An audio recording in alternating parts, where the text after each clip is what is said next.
Bonjour à toutes et à tous. Donc le thème de ce matin, c'est le combat spirituel et l'arme que nous étudions, c'est les chaussures. Amen. Nous allons nous lever pour lire le texte de Éphésiens chapitre 6 verset 15. Nous commençons par lire la version Louis II 1910 et puis nous lirons Louis II dans la version NBS, Nouvelle Bible Second. Lisons la parole du Seigneur. Mettez pour chaussures à vos pieds le zèle que donne l'évangile de paix. La version NBS dit, mettez pour chaussures à vos pieds les bonnes dispositions que donne la bonne nouvelle de la paix. Amen. L'image que Paul donne dans ce verset, ce ne sont pas tes Nike ou tes Adidas ou tes souliers, non, non, non.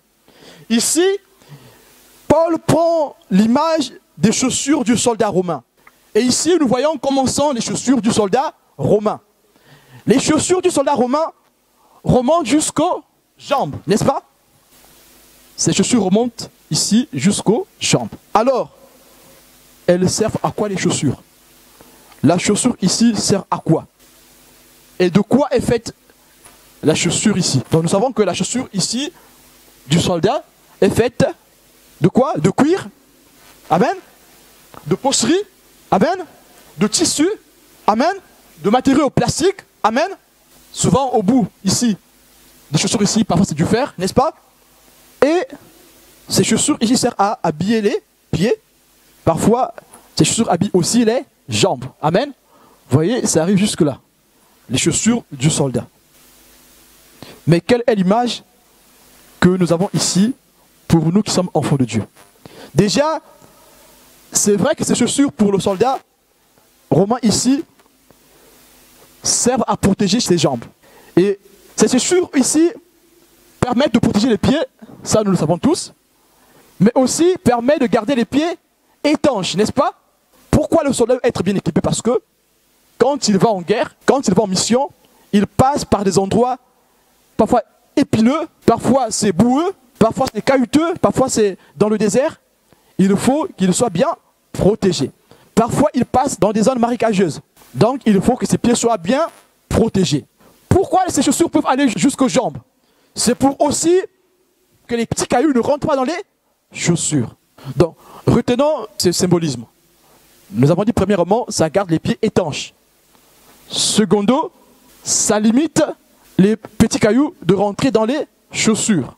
Mais une autre chose aussi, ces chaussures protègent les chevilles, n'est-ce pas? Donc nous voyons que les chevilles ici vont jouer un rôle pour nous tenir debout et fermes quand nous marchons, n'est-ce pas? Nous pouvons faire une longue marche si nos chevilles sont bien soutenues. Amen. Et vous voyez dans les chaussures des soldats modernes, il y a un système qui est fait afin de soutenir les chevilles. Et ce système est appelé les guêtrons ou guêtres. En temps de boue, en temps de pluie, on met des guêtrons pour pouvoir protéger jusqu'ici. Pour éviter les éclaboussures sur le pantalon, n'est-ce pas? Et donc, voilà pourquoi vous verrez qu'ici, le soldat doit mettre les chaussures qui remontent jusqu'aux jambes. C'est significatif, ce n'est pas juste pour la beauté. Et le système de guêtrons ici va permettre de protéger les chevilles, parce que ça va bien soutenir ici la jambe. En fait, c'est un système de boucles. Les chaussures de militaires, ici, il y a soit une ou deux boucles à ce niveau-là. C'est pour soutenir les chevilles. Amen. Et le marcheur peut aller très loin dans sa marche parce que ses chevilles sont solides, bien soutenues. Donc vous voyez comment elles sont ces chaussures. Donc vous voyez que ça protège jusqu'aux jambes. Et franchement, ça sera très difficile qu'un petit caillou saute jusque-là pour rentrer dans la chaussure afin d'abîmer les pieds du soldat. Ça sera un peu difficile. Et parce que nous savons tous que quand tu as un petit caillou dans ta chaussure, c'est compliqué. Hein? Et je pense même qu'en Afrique, il y a un proverbe qui dit que, en fait, je serai un petit caillou dans ta chaussure.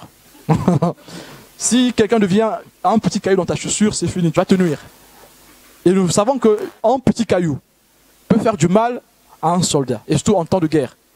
Le soldat qui a un petit caillou dans sa chaussure, s'il se rend compte un peu tard, son pied sera abîmé, il ne pourra plus marcher, n'est-ce pas? Est-ce qu'il pourra continuer la guerre? Non, ça sera compliqué pour lui. Et nous voyons ici l'importance des chaussures pour le soldat romain, mais aussi pour le soldat moderne. Amen. Mais quels sont les symbolismes que nous avons dans ces images? Quels sont les symbolismes? L'étanchéité des pieds, mais aussi la protection des pieds quand les petits cailloux peuvent rentrer dans la chaussure. Aussi, les chevilles qui doivent être fermes dans notre marche afin d'aller plus loin dans la marche. Amen. Nous allons y revenir. Mais ici, nous avons les chaussures.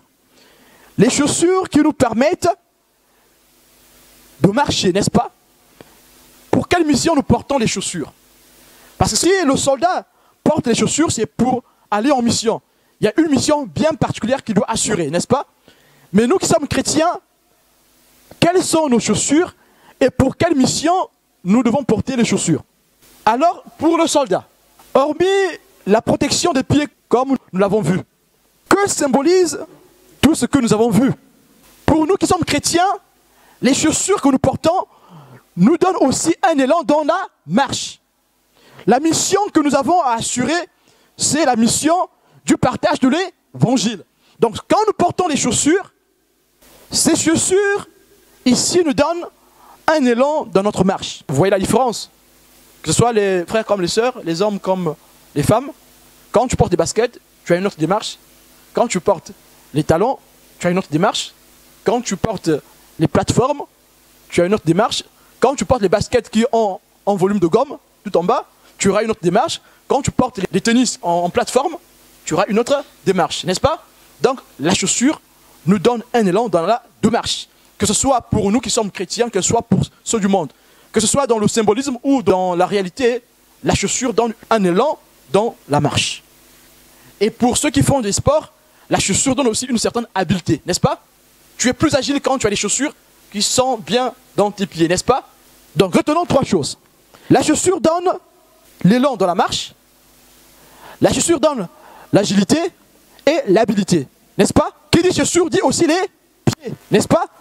Et quand la Bible parle des pieds, la Bible parle de ceux qui ont la volonté de sortir, d'aller en mission et annoncer la bonne nouvelle. Amen. Mais il s'agit ici de quel élan? L'élan que nous avons dans la marche par rapport aux chaussures que nous portons. Il s'agit de quel élan? L'habileté que nous avons ici dans les chaussures que nous portons. C'est dans quoi que peut agir cette habileté? C'est des questions que nous devons répondre. Mais vous voyez ici, nous sommes en train de terminer cette partie sur les armes. Clôturons la partie sur les armes par quoi? Par les chaussures. Mais et pourtant, on a étudié beaucoup d'armes. On en a étudié plusieurs. Mais on termine avec ces chaussures. Mais qu'est-ce que dit la parole de Dieu? Mettez pour chaussures à vos pieds le zèle que donne l'évangile de paix. Mettez pour chaussures à vos pieds les bonnes dispositions que donne la bonne nouvelle de la paix. Cette armure que nous avons ici ne consiste pas à la destruction. Et pourtant, nous avons vu ici des armes qui nous emmènent dans le combat. Mais malgré que ces armes que nous avons utilisées ici nous font rentrer dans le combat, mais la dernière arme que nous utilisons ici, qui est une arme de protection, ne nous envoie pas à faire des conquêtes, ne nous envoie pas à faire la guerre aux autres, ne nous envoie pas à conquérir les nations dans la violence, ne nous envoie pas dans la vengeance, mais tout ce que nous avons vu ici, dans la conclusion que nous avons avec les chaussures qui sont aux pieds, nous envoie à la propagation de la paix. Amen. Donc si nous avons les chaussures, si nous avons le casque, si nous avons la cuirasse, si nous avons l'épée, c'est pour apporter la paix. Mais c'est incroyable. Comment ça se peut que, avec toutes ces armes que nous avons, avec cette armure de protection, au lieu d'aller combattre, d'aller conquérir, nous allons pour annoncer la paix? C'est là que c'est un peu compliqué. Nous avons une stratégie, nous verrons aussi la stratégie, mais tout cela tournera autour de la paix. Vous vous rendez compte? Vous allez comprendre pourquoi. Parce que déjà dans l'enseignement que nous avons ici, la seule arme qui est offensive, c'est l'épée. Toutes les autres armes sont des armes de protection, de défense. Donc celui qui veut aller en mission et sortir vainqueur doit porter les chaussures à ses pieds, doit avoir les bonnes dispositions que donne l'évangile. Il ne va pas apporter la guerre, mais il va apporter la paix. Nous portons les chaussures pour propager la bonne nouvelle. La nouvelle de paix, pour propager la paix. La seule motivation qui nous anime dans cette tenue que nous avons, la seule motivation qui nous anime dans ce combat, c'est la paix. Nous ne sommes pas animés par la haine. Nous ne sommes pas animés par la destruction. Nous ne sommes pas animés par un esprit guerrier. Et pourtant, quand on voit la tenue ici, quand on voit la description de la tenue, on dirait qu'on est animé par un esprit guerrier. Il faut qu'on aille détruire les autres. Mais ici, le Seigneur Dieu Tout-Puissant dit que la tenue que vous portez, c'est pour propager la paix. Nous avons toute la tenue, mais nous allons non pour semer la zizanie, non pour semer la discorde, non pour détruire, mais pour construire. Nous ne faisons pas comme ont fait les religions. Les religions ont utilisé le nom de Dieu dans les croisades. Les religions ont utilisé le nom de Dieu dans les conquistas. Des royaumes chrétiens qui sont partis pour envahir les autres nations. Nous n'utilisons pas la parole de Dieu, nous n'utilisons pas les chaussures que nous portons pour faire des inquisitions comme ont fait les religions. Nous n'utilisons pas les chaussures pour faire le djihad comme ont fait les religions. Ce matin, le Seigneur nous demande de sortir de la religion et de rentrer dans une vie de foi. Celui qui utilise les chaussures de façon humaine va rentrer dans les croisades, va rentrer dans les conquistas, va rentrer dans les inquisitions, va rentrer dans le djihad. Le Seigneur nous appelle ce matin de porter les chaussures, non pour propager la haine, non pour propager la division, non pour propager la discorde, non pour propager la jalousie, non pour propager la vengeance, mais pour propager la paix. Amen.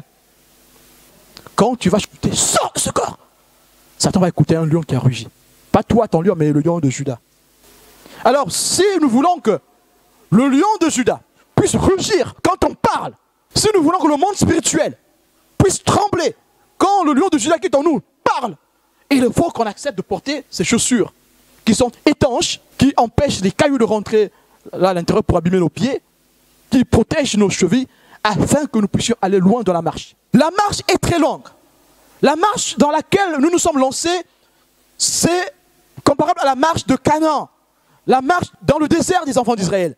Alors dans cette marche, si tu n'as pas de bonnes chaussures, tu n'iras pas loin. Dans cette marche, si tes chaussures sont abîmées, tu n'iras pas loin. Dans cette marche, s'il y a des petits cailloux qui rentrent dans tes chaussures, tu n'iras pas loin. Tes pieds seront en compote. Tu ne feras pas des kilomètres. Alors ce matin, si nous voulons aller très loin, si nous voulons aller jusqu'au bout de la marche, il faut que nos chaussures soient bien protégées. Il faut que nos chevilles soient bien protégées. Il ne faut pas qu'il y ait des petits cailloux qui rentrent dans nos chaussures. Alors c'est quoi les petits cailloux? C'est quoi les petits cailloux qui peuvent rentrer dans nos chaussures?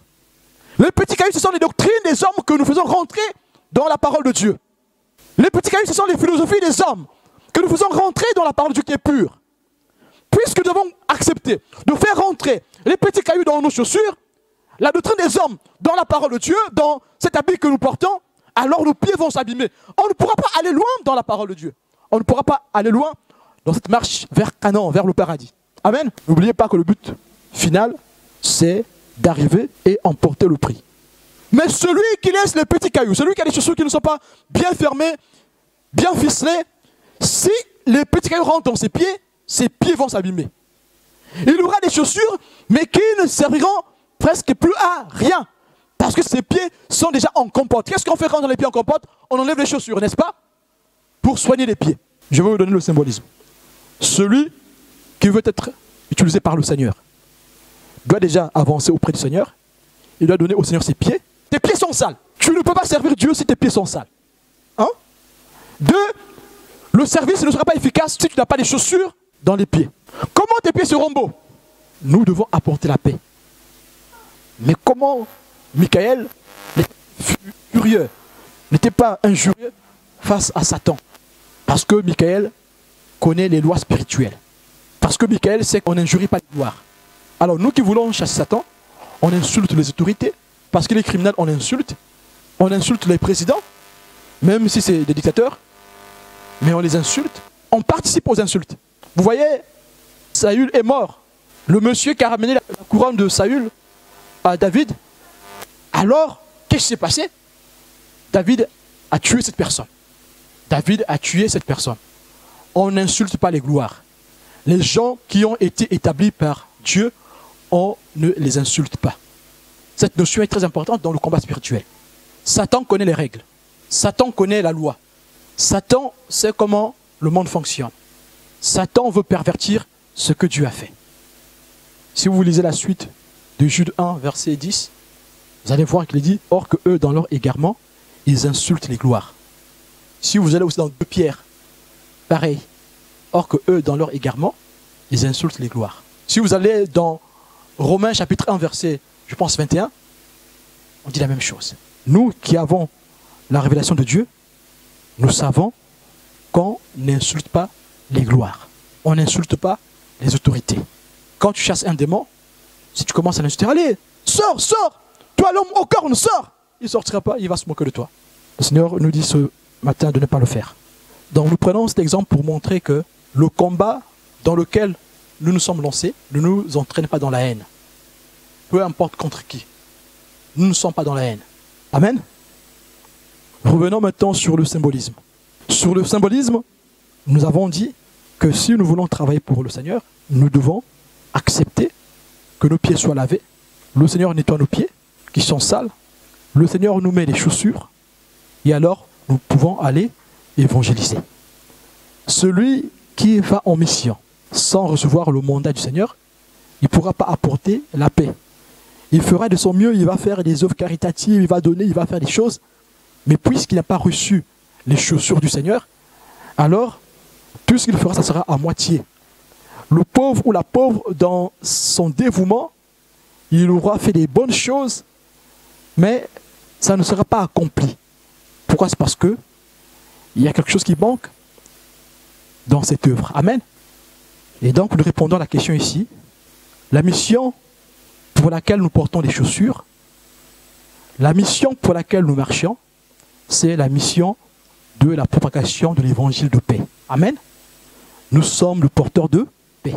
L'élan dans lequel nous nous lançons, ce n'est pas un élan de guerrier, d'esprit de guerrier. Ce n'est pas un élan de conquête. Ce n'est pas un élan de vengeance. Ce n'est pas un élan de destruction. Mais c'est un élan d'amour.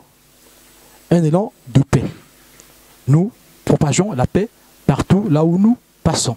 Maintenant, est-ce que propager la paix veut dire que tout sera normal? Dans le monde, on dit que qui veut la paix prépare la guerre. Bon, ce n'est pas l'appareil chez nous. Hein. La question que nous posons ce matin, est-ce que c'est parce que nous propageons la paix que tout sera tout doux, un fleuve tranquille? Oui ou non? Non. Propager la paix ne veut pas dire que tout sera calme. On va s'entendre, on va dire, et puis les gens vont dire Amen, et puis les gens vont... Non, ce n'est pas ça, propager la paix. Propager la paix, c'est faire ce qui est bon pour le Seigneur. Propager la paix, ce n'est pas faire ce qui est bon pour l'homme. Les hommes sont rentrés dans les conquistas, dans les inquisitions, dans le djihad, dans les croisades, parce qu'ils ont voulu faire ce qui est bon pour l'homme. Propager la paix, c'est faire ce qui est bon pour le royaume des cieux. Si nous sommes là pour propager la paix, nous ferons tout pour le royaume des cieux. Pas pour nous-mêmes, pas pour notre intérêt. Voilà pourquoi celui que Dieu envoie en mission, Dieu enlève en lui l'intérêt personnel. S'il avait des intérêts pour lui-même, Dieu va tout enlever. Et alors, le seul intérêt qu'il aura, c'est pour servir Dieu. Il sera désintéressé. Le vrai serviteur de Dieu, la vraie servante de Dieu, qui est envoyée par Dieu, Dieu enlève en lui l'intérêt sur tout ce qui passera. Il sera désintéressé. Mais cela ne veut pas dire que quand il va travailler, cette paix qu'il va propager fera que les gens soient tranquilles tout doux. Non, non, non. Il y aura des choses qui vont se passer, mais tout ce qui se passera, ce sera pour le Seigneur. Amen. Nous avons le Christ qui a été envoyé. Dans Luc, chapitre 8, verset 1. Dans le travail que le Père donne au Fils à faire sur terre, le Fils va se donner corps et âme. Dans Luc 8, verset 1, il est écrit, « Ensuite Jésus allait de ville en ville et de village en village, prêchant et annonçant la bonne nouvelle du royaume de Dieu. » Amen. Jésus-Christ lui-même annonçait la bonne nouvelle du royaume de Dieu. C'est cette mission dans laquelle nous nous sommes lancés. C'est dans cette mission que le Seigneur nous envoie. C'est annoncer la bonne nouvelle. Aller de ville en ville. Alors, si nous n'avons pas des bonnes chaussures, nous ne pourrons pas faire des kilomètres. Les cailloux entreront dans nos chaussures, abîmeront nos pieds. Les chaussures ne seront pas étanches. Si c'est le matin, la rosée du matin va mouiller nos pieds. Si on passe par la forêt, nos pieds seront humides. Et puisque les pieds sont humides, ils vont vite s'abîmer par rapport aux kilomètres que nous allons parcourir. Donc si nous voulons aller loin dans cette marche, nous devons éviter l'humidité, que nos chaussures soient étanches. Il ne faut pas que les cailloux rentrent dans nos chaussures. Et nous avions dit que les cailloux, ce sont les fausses doctrines, les choses, parfois qui sont généralement pas faux. La commodité, le commun du mortel l'a utilisé, la religion l'a utilisé. Et puisque nous voulons continuer dans la même lancée, alors ces choses vont abîmer nos pieds et nous ne pourrons pas aller jusqu'au bout de la mission. Nous allons nous arrêter en cours de route. Et on va sortir des dogmes qui vont en l'encontre de la parole biblique, de la parole de Dieu. Mais or, il faut que les pieds de ceux qui annoncent les bonnes nouvelles soient beaux. N'est-ce pas?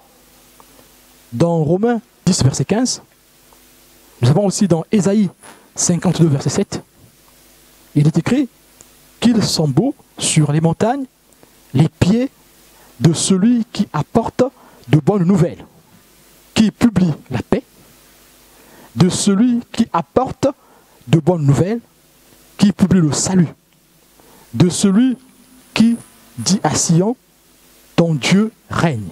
Amen.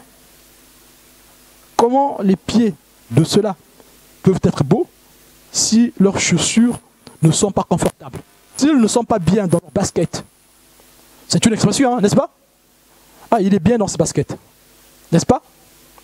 Si nous ne sommes pas bien dans nos baskets, nous ne pourrons pas aller loin dans la marche. Si nous ne sommes pas bien dans nos baskets, nos pieds ne seront pas beaux pour annoncer le salut. Amen. Notre marche sera raccourcie par la douleur. Évitant les petits cailloux dans les chaussures. Prenons des chaussures étanches. L'humidité. Vous savez pourquoi l'humidité peut rentrer? Parce qu'on a mal protégé nos chaussures. Hein, vous allez voir ceux qui travaillent dans ces milieux hostiles. Quand ils enlèvent leurs bottes, ils gardent leurs bottes renversées. Pour ne pas qu'un serpent rentre à l'intérieur pour te mordre. Ou un insecte. Et nous devons faire pareil. Nous devons protéger nos pieds, protéger nos chaussures, afin que, dans la mission dans laquelle Dieu nous envoie, que nos pieds soient beaux, beaux pour apporter de bonnes nouvelles, beaux pour publier le salut, beaux pour publier la paix, beaux pour annoncer des bonnes choses à Sion, n'est-ce pas? Beau pour annoncer à Sion que ton Dieu règne. Si tu n'es pas bien confortable dans tes chaussures, tu ne pourras pas dire à Sion que Dieu règne. Sion, c'est nous le peuple de Dieu. Celui qui dit à Sion, Dieu règne, c'est celui qui apporte la bonne nouvelle. Celui qui exhorte, celui qui annonce la parole de Dieu, celui qui enseigne. Alors, cette personne, si elle n'est pas bien dans ses baskets, elle ne pourra pas dire à Sion que ton Dieu règne, parce que lui-même il est dans le doute. Voilà pourquoi vous allez voir que les hommes de Dieu ou les femmes que Dieu utilise, qui ne sont pas bien dans leur basket, enseignent autre chose. Ils disent que non, le temps des miracles est passé. Non, c'est biblique, ça c'est pas dans la Bible. Maintenant, on n'a plus besoin de ça. Ceux qui recherchent la puissance, ce sont ceux qui ne connaissent pas Dieu. Ceux qui sont immatures. Ceux qui sont matures dans le Seigneur, ils cherchent pour la puissance. Vous êtes d'accord?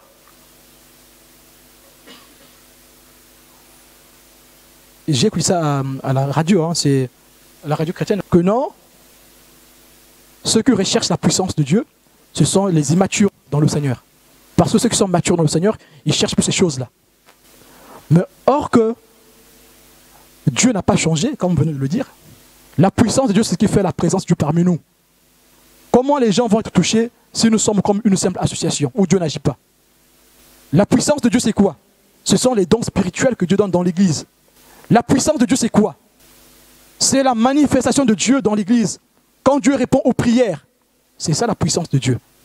Mais si tu ne recherches pas que Dieu agisse dans sa puissance dans l'église, pourquoi tu pries? Tu pries, c'est parce que Dieu puisse t'exaucer. Quand Dieu exauce, c'est quoi? C'est un miracle. Quand Dieu exauce, c'est un miracle. Même quand c'est une fièvre, quand Dieu exauce ta prière pour une fièvre, c'est un miracle, n'est-ce pas? Même quand c'est pour du pain, quand Dieu exauce la prière, c'est un miracle.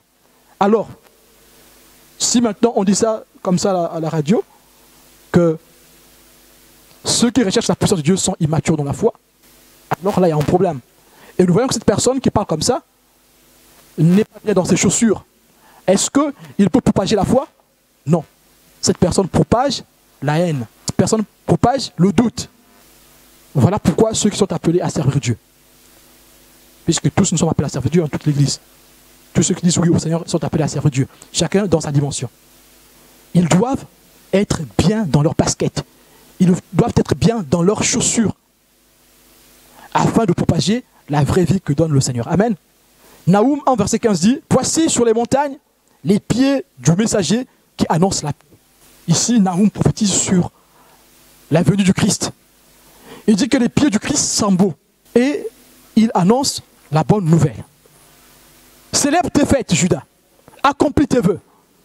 Car le méchant ne passera plus au milieu de toi. Il est entièrement exterminé. Amen. Ça, c'est le salut que Dieu accorde à Israël. La mission dans laquelle Dieu nous envoie, c'est pour évangéliser. Nous avons parlé de la protection, de tout ça. Mais maintenant, qu'est-ce que nous faisons, nous? Comment on évangélise? Est-ce que tu évangélises? Est-ce que tu apportes la bonne nouvelle? Naoum chapitre 1 verset 15.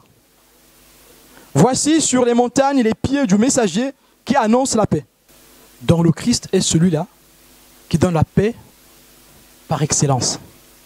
Cette paix que le Christ donne ne dépend pas de ce que nous avons ou de ce que nous n'avons pas. Maintenant, toi qui recherches la paix dans des choses qui périssent, tu ne l'auras pas. Parce que cette paix sera éphémère. Parce que la vie que nous avons sur terre est toujours mouvementée. Peu importe la dimension spirituelle. Cette vie est mouvementée. La paix que Dieu donne ici, il ne s'agit pas d'une tranquillité physique ou matérielle. Non. Cette paix, c'est une paix de l'âme.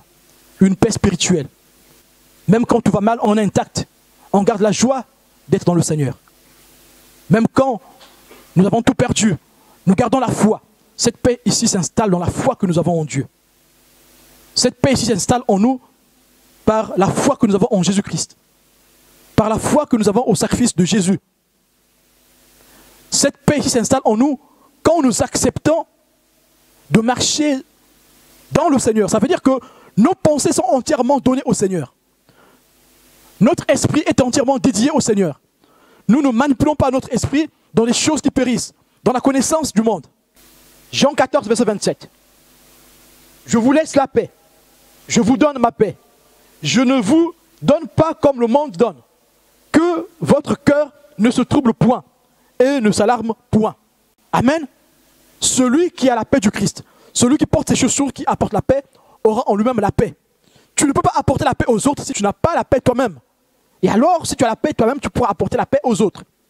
Celui qui n'a pas la foi n'apportera pas la foi aux autres.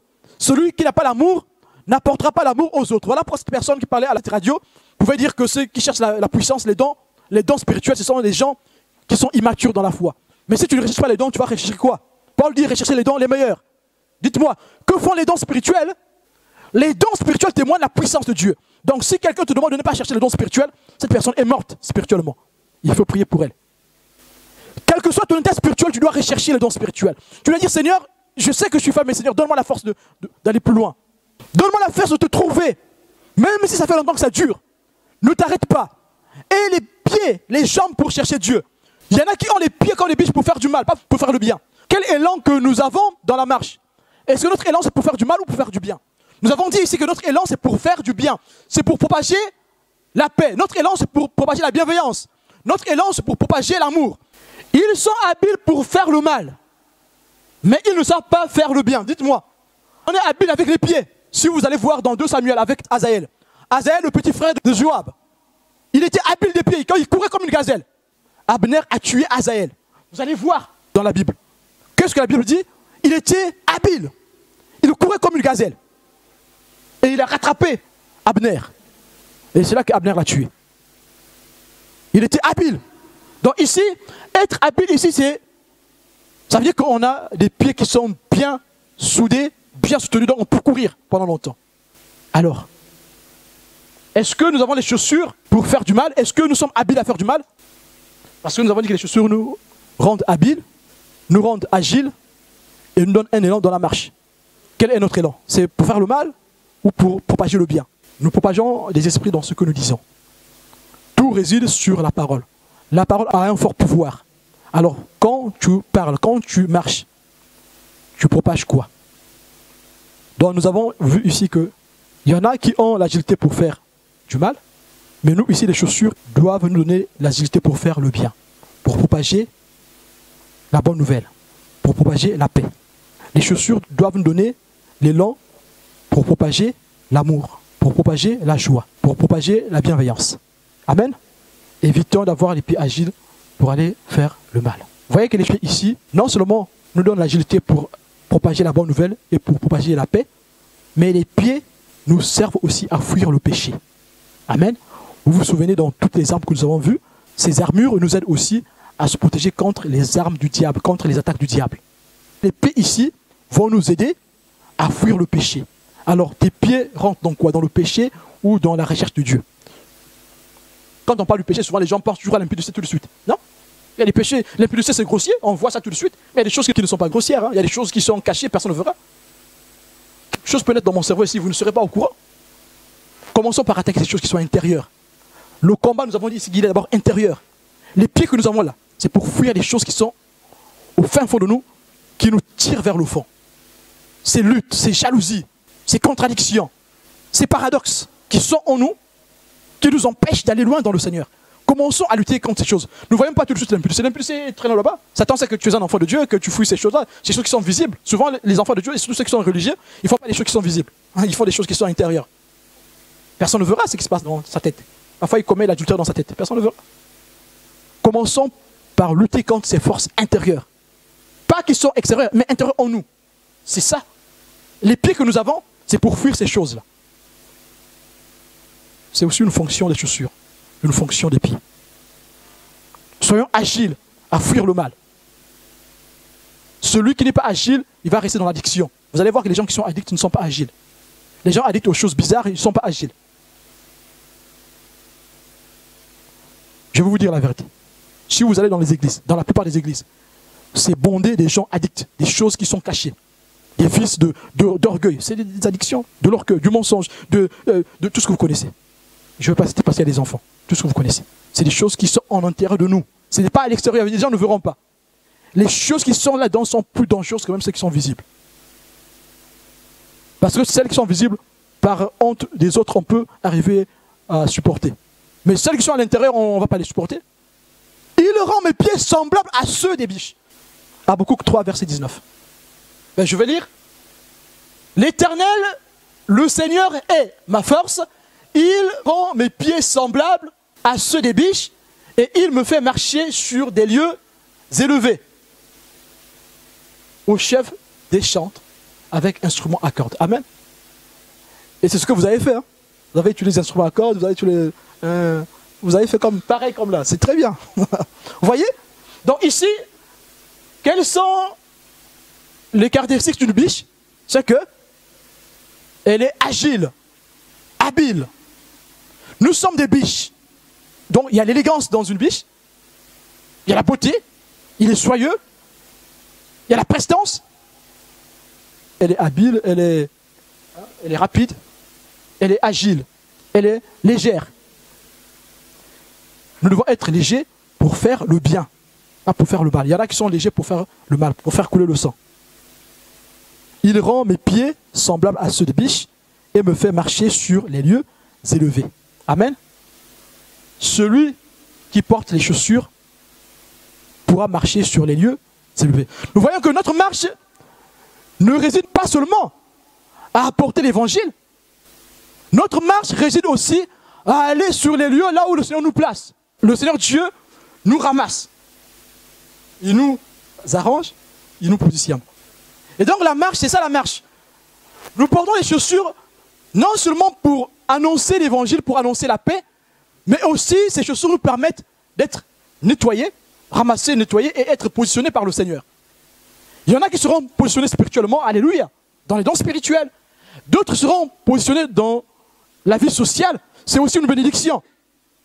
Le Seigneur nous positionne dans les lieux élevés. Amen. Et le positionnement final, c'est le salut qui nous est accordé. Cantique des Cantiques, chapitre 8, verset 14.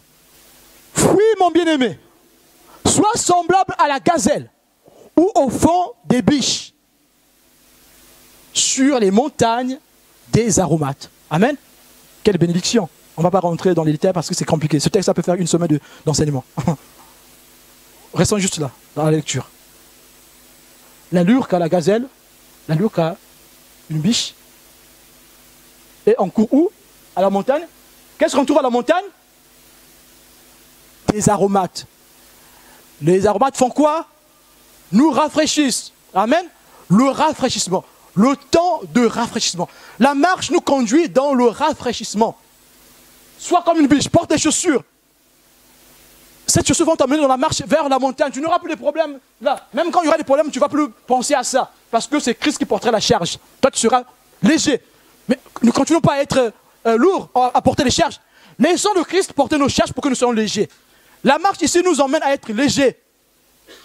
Les chaussures ici nous emmènent dans la marche. Et dans la marche, nous sommes légers. Alors nous pouvons courir pour faire du bien. Si tu n'es pas léger, tu ne pourras pas courir pour faire du bien. Si tu n'es pas léger, tu ne pourras pas courir pour attaquer l'ennemi. Ton épée ne servira absolument à rien. Il faut être habile. Il faut être léger. Amen. Mais si tu as des sacs de cailloux derrière ton dos, si sur ton dos tu as des sacs de cailloux, tu ne pourras pas manier l'épée. Tu ne seras pas habile, tu ne seras pas léger. Tu ne seras pas agile. Tu n'auras pas l'élan qu'il faut dans le combat. Amen. Mais maintenant, comment on porte les chaussures spirituelles? Parce que nous, si nous parlons des chaussures spirituelles, comment on les porte? Les chaussures spirituelles, on les porte en écoutant ce que Ésaïe dit. Dans Ésaïe 61, verset 1. Il est écrit: l'Esprit du Seigneur, l'Éternel, est sur moi.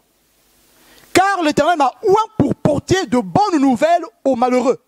Il m'a envoyé pour guérir ceux qui ont le cœur brisé, pour proclamer aux captifs la liberté et aux prisonniers la délivrance. Amen. Acte chapitre 1, verset 8. Mais vous recevrez une puissance, le Saint-Esprit survenant sur vous, et vous serez mes témoins à Jérusalem, dans toute la Judée, dans la Samarie, et jusqu'aux extrémités de la terre. C'est comme ça qu'on porte les chaussures. Si tu ne sais pas porter les chaussures, aujourd'hui là, tu sais que pour porter les chaussures, il faut que l'Esprit de Dieu vienne sur toi. Maintenant, toi, si tu vas promener les chaussures maintenant, tu vas acheter au marché aux puces, et tu fabriques comment on porte, ça ne marchera pas. Porter les chaussures par soi-même. Porter les chaussures comme un homme, c'est aller chercher toi-même au marché aux puces. Donc, le marché aux puces, c'est quoi? C'est les doctrines des hommes, les pensées philosophiques, tout ce qui marche pour essayer de construire une doctrine afin d'enseigner le peuple de Dieu. Aujourd'hui, là, il y a beaucoup de choses qui passent dans les églises, c'est que les gens vont chercher les théories kabbalistiques. Si vous écoutez sur Internet, beaucoup des enseignements sont basés sur les théories kabbalistiques. Beaucoup des enseignements sont basés sur la numérologie. Ils vont chercher les théories des sorciers et ils viennent exporter ça dans les chants de Dieu. Ils expliquent un peu, ils collent ça à la parole de Dieu et ça devient un enseignement. Ça là, c'est porter les chaussures à la manière des hommes. Nous portons nos chaussures à la manière du Saint-Esprit. Amen. Ce matin, le Seigneur nous appelle à porter les chaussures à la manière du Saint-Esprit. Ne porte pas les chaussures à la manière des hommes. Sinon, tu vas prendre les théories des bouddhistes, tu vas prendre les théories des hindous et tu vas mélanger ensemble et tu vas faire de ça un message pour enseigner le peuple de Dieu. Tu vas leur montrer comment on se dédouble. Et il y a des enseignements qui poussent les gens maintenant. Aujourd'hui, on te montre comment se dédoubler. Pour porter les chaussures, il faut les porter selon le Saint-Esprit. C'est comme ça qu'on porte les chaussures. On porte les chaussures avec l'Esprit du Seigneur. On porte les chaussures avec l'Esprit de Dieu. C'est l'Esprit de Dieu qui nous fait porter les chaussures. Il nous montrera comment porter ces chaussures. D'abord, il va nous nettoyer les pieds et il nous fera porter les chaussures. On ne les porte pas par nous-mêmes. On les porte par l'Esprit de Dieu. D'abord, la parole de Dieu fait un travail. La parole de Dieu nous nettoie les pieds. Et l'Esprit de Dieu nous fait porter les chaussures. Et on est agile, on est habile, on a l'élan pour annoncer de bonnes nouvelles, on a l'élan pour fuir le péché, on a l'élan pour apporter de l'aide aux autres.